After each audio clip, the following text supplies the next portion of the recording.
Howdy, guys, and welcome to Cliff Notes, and welcome to night 26 of the overnight feed recaps for Big Brother season 26. All right, we had our veto ceremony yesterday. Lots of talk ahead of time of would he use a veto on himself? Would he use it, not use it at all, and protect Rabina from going on the block?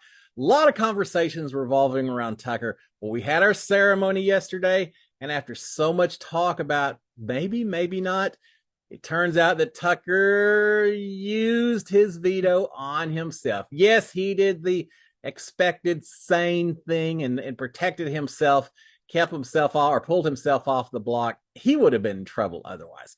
So Tucker pulled himself off the block as expected. As soon as that happened, Quinn, speaking through the fake AI Angela, then put Rabina on the block as the renom. We expected that to be the case, and it turns out it was. Now, obviously, we didn't get to see the renom ceremony, so I don't know if there are any surprises with it, any hurt feelings. I'd love to see when they show it on the TV episode how many people really were thinking that he was going to use it, because it bounced around so much. But we don't know. We'll find out a little bit later. But the key result, Tucker's off the block. We now have our final three for Thursday, which is Rabina, Mackenzie, and Cedric, and they'll be battling out at the AIBB arena to see which two actually go for a vote amongst the house Thursday to head out the door. All right, we got the feeds back about 1:30 or so Big Brother time, so it was a decently early veto ceremony. But we eventually had some feeds. Now, I've got to say, last night, on the one hand, they lost the backyard. Sometimes when you get indoors, you get a little more paranoia, and we did see some people feeling a little depressed, feeling a little down, and I'm sure some of that is just being trapped inside and all that. But we had a lot of just non-game conversations laying around and all that. We had a few worth talking about, but for the most part, yesterday was and last night kind of just a chill evening. But let's talk about all of them. First of all, let's talk about when the feeds came back soon after. We've got Quinn and Chelsea talking. Quinn's upset that Tucker didn't use his vote. He really was keeping his fingers crossed that Tucker would, or that Tucker did use his vote. He was really keeping his fingers crossed that Tucker would not and stay on the block. Didn't happen. He's a little disappointed about that. They're talking at this point in time, what if it comes down to the assumption is that Cedric is going to win the AIBB arena, and it's going to come down to a vote between Rabina and MJ, with Cedric taking himself off the block. And so the talk is what's going to happen if it's a vote between those two. Chelsea is telling Quinn, saying, look, in order to get Tucker, we need to take out his numbers, which means voting out Rabina at this point in time. Quinn is so worried. He's saying, yeah, I get that and I understand. He said, but on the other hand, if we vote out Rabina, it's going to maybe make it seem to Chemo and T-Core that maybe they aren't being consulted, that they aren't really part of the decision making in this group, because we know they want to keep Rabina, and if we get Rabina out, it may hurt my relationship with the two of those a little bit. So that's what we've got to balance it out against. And Chelsea responds to that saying, well, on the other hand, keeping Rabina in this house is forcing T-Core and Chemo to continue to choose sides. In other words, if she's gone, maybe it's a little bit easier to get those two over to us. So Chelsea definitely is wanting Rabina out, if at all possible. Quinn, back and forth. I think at the end of the day, he's ready to get Rabina as well, but he's certainly thinking about his relationship with T-Core and Chemo if he does that. All right, we've got Chelsea pushing to get MJ out to T-Core. Remember a little early, just before that, she was talking about Rabina. Now when she's talking to T-Core, she's really complaining about Mackenzie. Mackenzie follows her around, won't give her a moment's peace. We've heard that in past days. And so she's saying that MJ would need to go, if at all possible, if it comes down to it. All right, so depending on who she's talking to, maybe some different thoughts. We've got Leah talking to T-Core a little bit later, saying, look, I'm a little scared because no one is telling me anything, and that scares me. She says, I know there's alliances, that there's all this stuff going around, and I don't hear any of it, and that just makes me nervous. And T-Core saying, yeah, I'm the same way. I don't hear much either. Well, she may hear a little bit here and there, but Leah's very worried that she doesn't know. She's safe this week. She was not put on the block, but going forward, she just doesn't understand her position in the house right now. Both of them are seeming to agree that Rabina really isn't the threat this week, that she's not a threat to either one of them. Why would they go out of their way to go after her? T-Core eventually says, well, because Leah says, so what's everyone thinking? And T-Core saying, well, I think it just kind of depends on who wins the AI BB Arena and who the final two are up there. So she kind of deflects Leah's question. Doesn't say between MJ and Rubina or Cedric and Rubina. She just said, we don't know until we get the final two up there and we decide at that point in time. So it sounds like maybe they would hold on to Rubina, but it just depends on who else is up there. All right, we've got Brooklyn talking to Cedric. She's telling Cedric that she'll vote Rubina out if it comes down of a vote between Cedric and Rubina. Cedric was so happy to volunteer, even though he told a few people he was forced to and all that. He had volunteered. Now he's a little bit more nervous that he could be in trouble, and so he's trying to gain a few votes, or at least make sure he's got the votes that he thinks he has if it was to come down to him versus Rubina, which he's hoping he win AIBB Arena. If so, no worries. If not, he's assuming that MJ would beat Rubina. So that's his big concern, is him versus Rubina. Brooklyn saying, you don't have to worry about it. I will vote to save you over Rubina any day of the week. All right, we've got Chelsea and Chemo talking. We'll take that back. We've got Chelsea and Chemo and T-Core and Quinn and Brooklyn and Cedric and MJ. In other words, we got a lot of people all sitting around talking. They're all in the upstairs lounge. Brooklyn is wondering who they need to put up against Angela if they want to backdoor Tucker. So she's not worried about anyone that's up there listening at this point in time, but it sounds like Brooklyn is certainly pushing that they need to get Tucker the following week, which I understand her being on that side. But it sounds like first of all, it sounds like she's assuming that they may not be putting 3 people up starting next week. And so she's assuming that it would be Angela and someone else. They pull one of those 2 people off with a veto. They backdoor Tucker because they're so scared about Tucker winning yet another veto. So certainly a backdoor plan sounds like it's beginning to come into play, consideration for next week. Tucker needs to win this HOH. I don't care if it's a wall comp, slip and slide, mental, whatever it is. Tucker needs to win because certainly there's a lot of people gunning for him.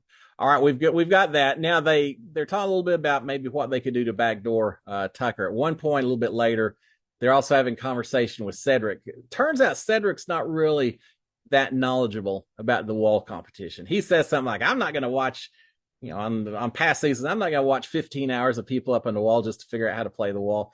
It's never gone 15 hours, Cedric. He keeps using this term. It's not going to last that long. You aren't that strong. Trust me on it, Cedric. But he's saying he hadn't watched it, that typically what he just does is as soon as it comes on, he fast forwards to the very end to see who won, and that's it. So it's Chelsea, I think, is the one, maybe Brooklyn, I can't remember, but someone's explaining to Cedric how it works, that it's wet, and that they don't wet. Brooklyn says they don't give us uniforms because your uniforms would just get destroyed, and trying to let Cedric know a little bit more about how the actual wall competition is in case it comes up.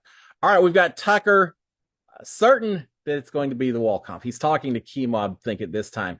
Just absolutely certain it's going to be the wall competition, saying that he is going to be drinking water. He's going to be massaging his feet and heels. He's going to be meditating, all of this stuff to get ready.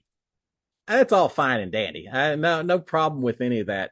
It's the upper arm strength that it's going to come down to. Now, maybe it could vary from season to season. Last season, it was all about upper body strength, arm strength, triceps, etc. But Tucker's worried about just having to stand up there for as long as he thinks he'll have to in order to beat everyone else. He also says something about once some people fall off the wall and are down below, they're probably not going to like that he's going to be up on the wall chirping at everyone the whole time he's up there. That could be fun if he's trash talking while he's sitting up on the wall and just irritating the people around him. That could be an interesting HOH. I hope we get to watch it live whenever it comes up. I'm not 100% convinced it's this Thursday. It could be, but I think it may be a little bit further down the way. He's telling Chemo that right now in this house, the only people he trusts are Chemo and Angela. Everyone else, he doesn't trust them at all, but those 2, he absolutely trusts. Chemo is telling Tucker, he's saying, look, why don't you just bury the hatchet with Quinn and work together, and we could do all kinds of stuff. Man, this is a conversation that Chemo and T-Cord had trying to get Tucker and Quinn back together to work to get out people from the collective. And they T-Cord tried it. Well, now Chemo's trying it. Tucker shuts it down pretty quick, says, look, I tried. I tried to squash the beef, but Quinn just turns around and calls me out in the nomination ceremony or the eviction ceremony, calls me a no good, whatever, uh, double dealing, dirty dog, whatever. And he said, I tried, but Quinn just didn't ready for that. So that conversation is going nowhere, no matter how much chemo and T-Core continue to push it. Tucker does mention at one point to chemo that he thinks that Quinn is working with Cam and Leah and maybe Joseph. That's who he's seeing as Quinn's tightest connection with. So we're starting to hear some names that are probably going to be on the block next week if Tucker was to win HOH. All right, we've got Chemo. Chemo just playing the Eeyore role once again. He just seems down about everything. He's sitting he and Tucker sitting in the bathroom. Chemo's actually has some tears at one point and saying people who watch just don't understand how hard it is in here. It is hard, especially you get locked inside. There's no major anything going on until Thursday. You just are kind of stuck here with your feelings, and diary room is asking questions. It's just ramping up your paranoia and such. Chemo's going through all of that and just having an off day. He has a few off days, but having an off day and not feeling great at all. Tucker's actually patting him on the back and trying to cheer him up a little bit. But yeah, Chemo just, we all have those moments. Well, he's having one of his moments. All right, we've got Quinn. We've got Quinn spending some time doing weird flirting with Leah. I think they were in the living room area. He's talking to Leah. He's kind of, I don't know what you even call this kind of flirting, going the opposite direction, being Mr. Contrarian, saying, well, I tried, but I guess I'm going to have to friend zone you at this point. And Leah saying, oh, well. And he said, yeah, I guess I don't care how much you want me. I'm going to have to just resist the temptations at this point. And Leah's like, yeah, okay. So Quinn letting it be known that he has interest in her while he's playing it up comedically by acting like he's going to shut her down and all that. So just some weird conversations. Quinn kind of taking his shot a little bit. Now later, Quinn, I think he's talking to the cameras, saying, I flirt with everyone. I'm friendly with everyone. That doesn't mean I'm taking my shot. I'm just kind of checking on people and all of that.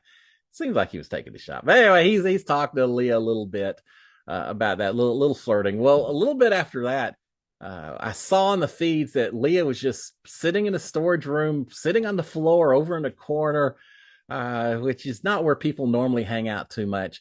But she's sitting there. Eventually, Tucker comes inside, finds her in the storage room.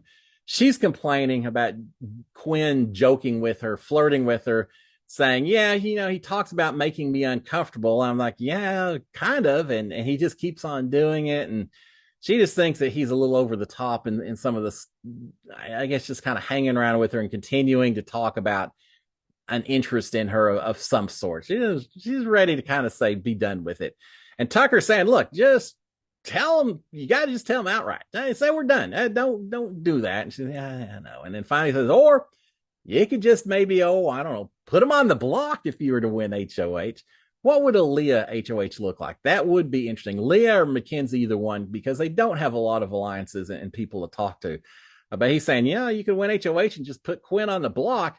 Now, remember, Tucker already has plans if he wins HOH to put Quinn on the block, but then to put Leah up alongside him as a way to punish Quinn the way that Quinn has tried to punish Tucker by putting Rabina up. So he's already planning to put Leah up next to Quinn. He's not mentioning that part to Leah. He's saying, hey, just put Quinn up and let him know that way.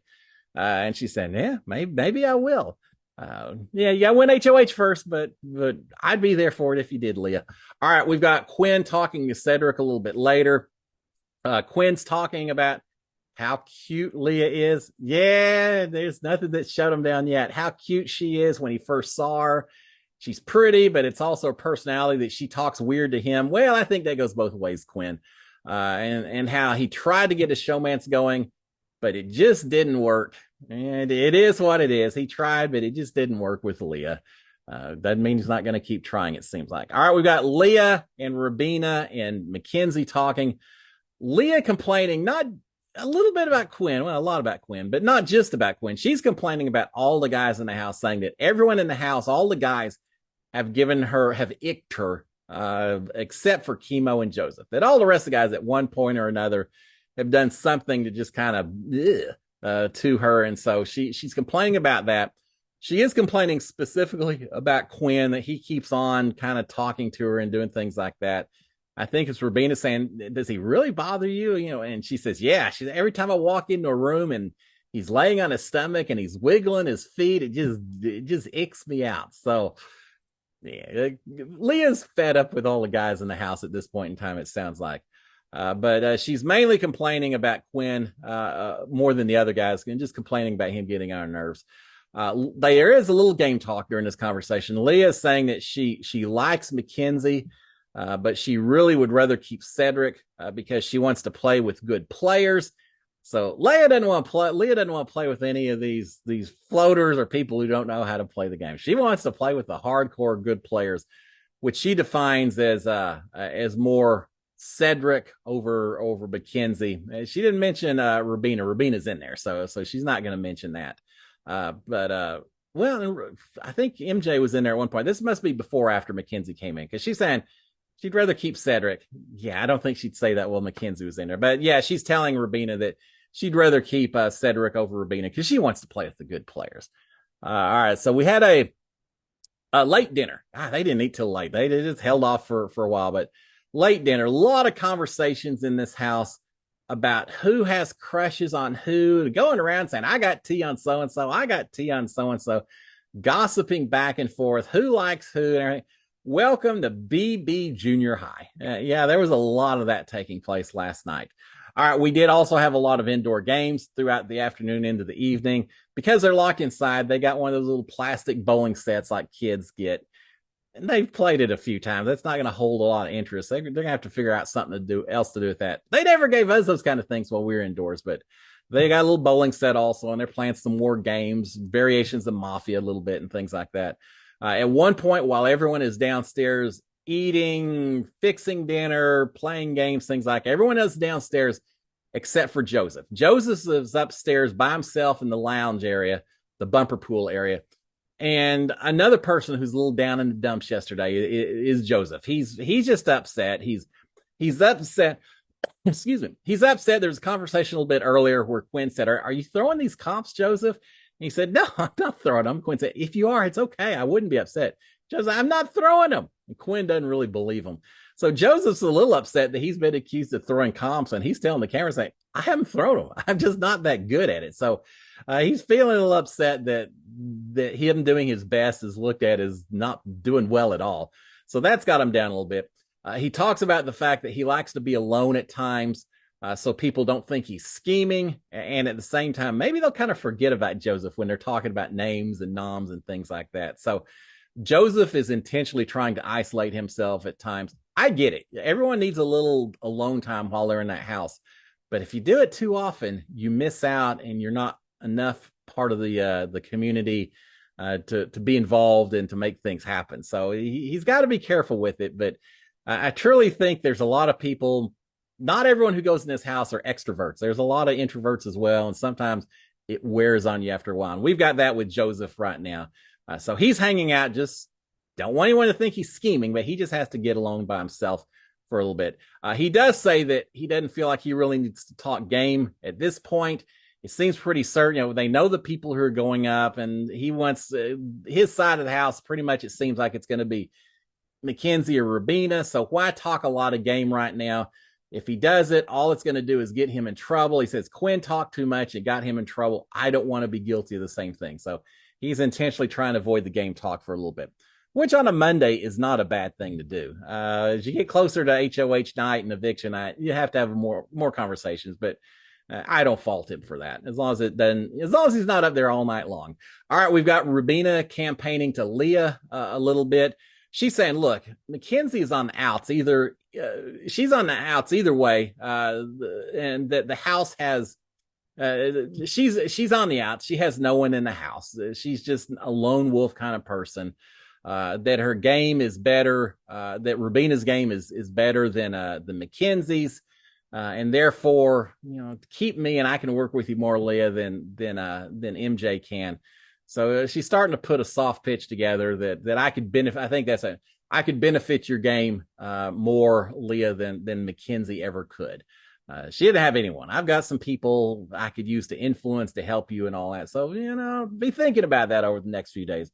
Leah is responding saying she would rather work with Rubina than Mackenzie. She's complaining about Mackenzie trying to get involved in anything that Leah is doing. Leah was trying to cook maybe it's some brownies. She's trying to cook some different things last night. And she said Mackenzie suddenly came in and was wanting to do it as well. Everything that Leah does, she feels like Mackenzie's trying to jump on and do it as well. I'm feeling for Mackenzie right now. She's trying to fit in. She's trying to contribute. When she sees all the girls talking in the pedal room, she goes in and tries to join them. When she sees people cooking or doing fun things, she tries to join them.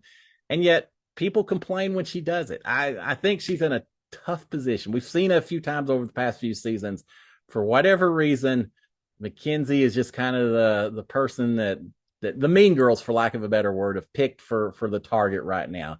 I'm feeling sorry for Mackenzie, but anyway, so she's pitching a little bit. Rubina is to Leah at this point in time. All right, later in the bathroom, we've got Tikor and Joseph and Quinn and Chemo. Angela eventually comes in. She says that everyone but these five are in the rock bedroom, and Angela happened to walk in, and just as she walked in, she said she heard Brooklyn saying that she loved everyone in that room. So she's kind of warning, and Tucker saying, well, that's kind of discouraging. I hate hearing that.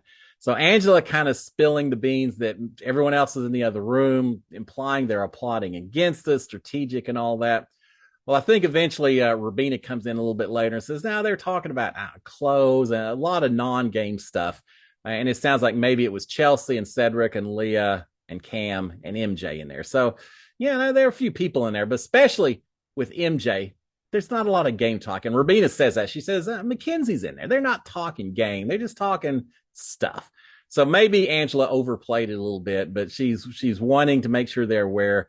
Tucker tells him later, says, she's trying to tell me everything. She wants to make sure that she's not keeping any information from us. So that's why she said all of that.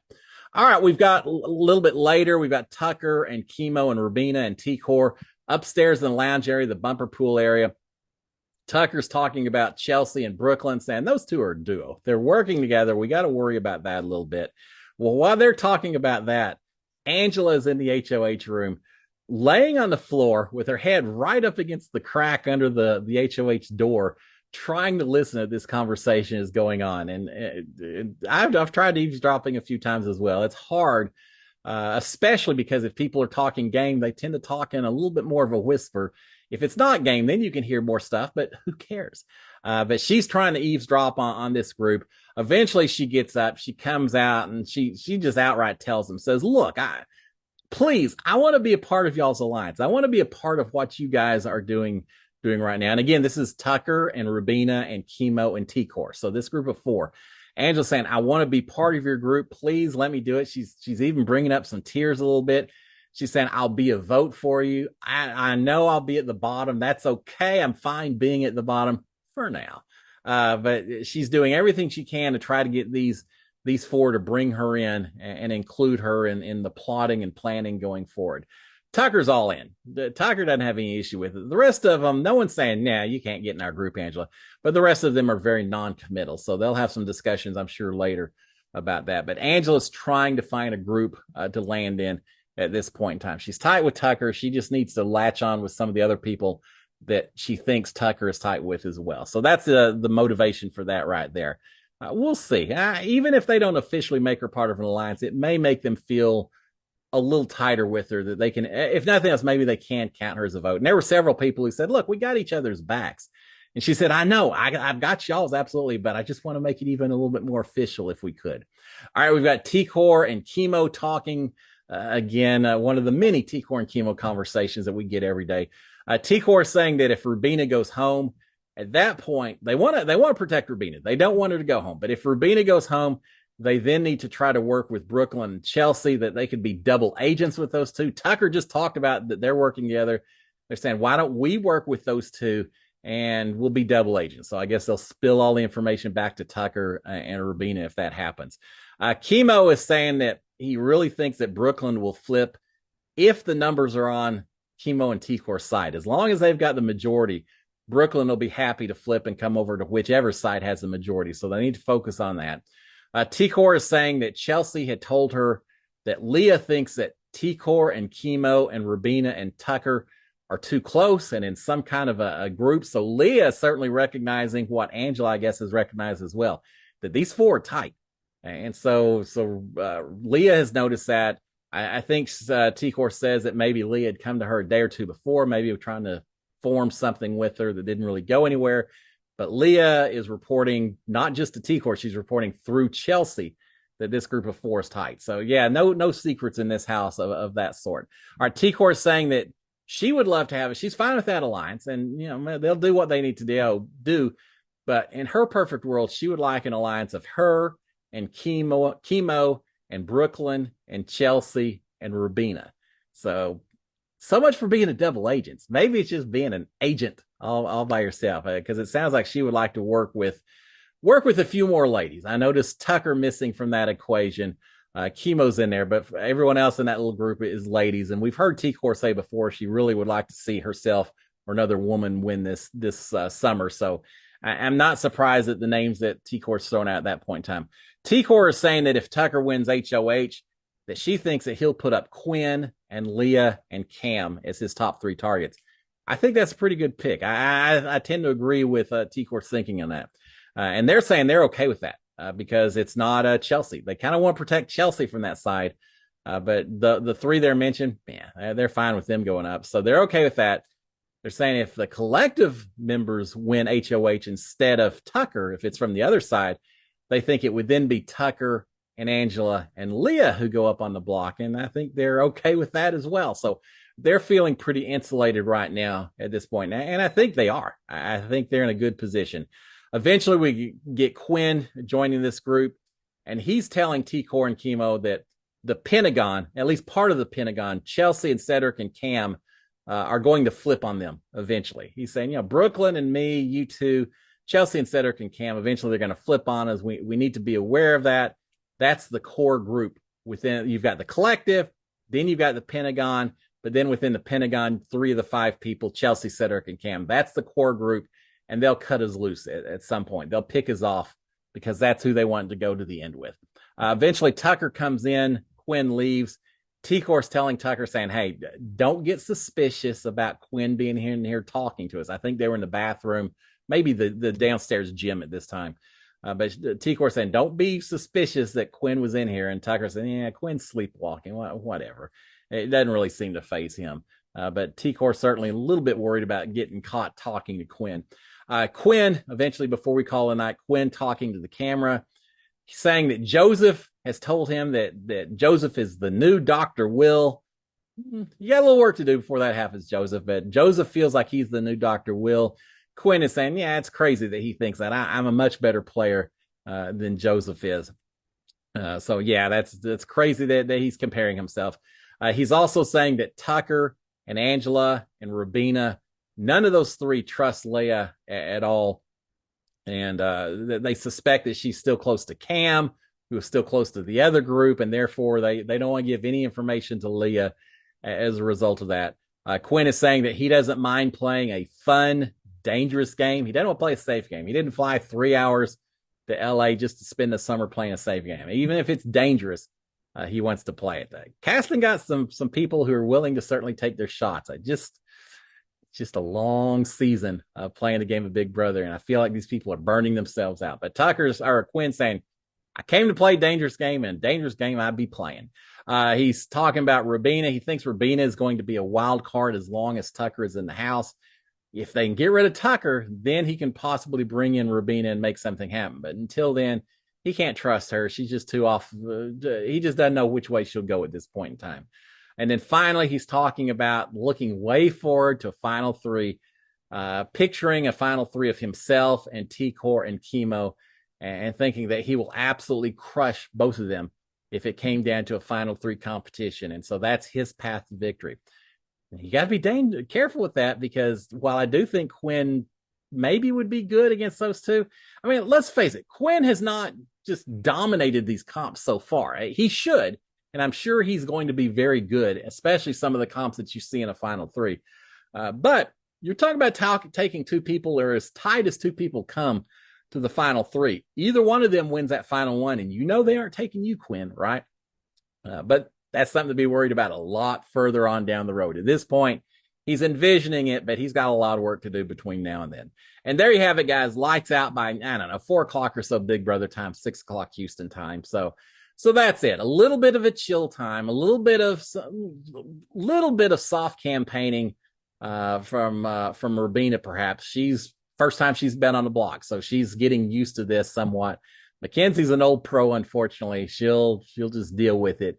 Cedric may be doing a little campaign as well. So a little bit of campaigning, a lot of talk about going forward and who to work with and who to work against, and just speculations about about whatever the HOH comp's going to be, things like that. But we'll find out. We'll see what happens. Today is Tuesday, another kind of down day. I really don't expect the campaigning to start hot and heavy until Wednesday. So it may be a slow day again today, this evening as well. But we'll see. Guys, y'all have a fantastic Tuesday. I will be back tomorrow morning to give you an update on whatever may have occurred. This house, this cast, we may have all kinds of blowups just because. So I'll be back tomorrow to report on all of them. Until then, guys, SKD143. Cheers, my friends. Bye.